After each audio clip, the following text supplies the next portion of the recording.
Donc là, on se trouve au-dessus de l'Arve. En fait, c'est un plateau qui était inondé. Il y a de la glaise dessous. Hein. Et de tout temps, de manière historique, il y a eu de l'eau, des poches d'eau, etc.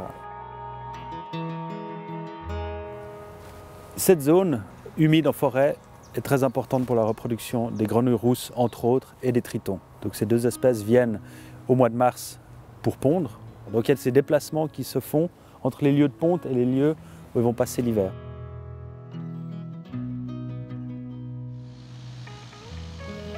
Les aménagements qui ont été effectués ici, ce sont des aménagements qui ont pour but de valoriser en fait, ou de favoriser la ponte de ces batraciens. Avec ce genre de milieu, on peut connecter l'Arve, on peut connecter le bois marquais qui est juste derrière, il y a encore une autre zone humide un peu plus loin. Donc ces zones qui sont assez petites, on le voit bien, en tant que telles, comme entité, elles ne sont pas peut-être fondamentales pour abriter une énorme population de batraciens, mais mises en réseau les unes les autres, elles peuvent tout à coup donner une population qui devient importante et intéressante. Ce n'est pas juste cette petite réserve, mais c'est cette petite réserve, plus une autre petite réserve, plus une autre petite réserve. Et là, on arrive à faire quelque chose pour la nature.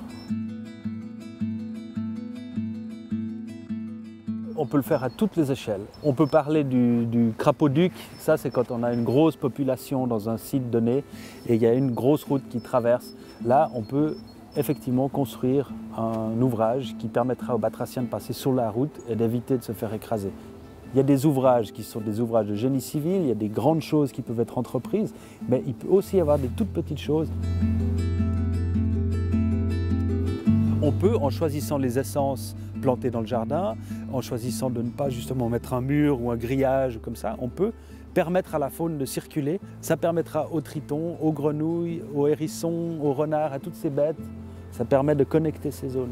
Il y a 1012 choses qui font que la vie peut rentrer dans nos villes.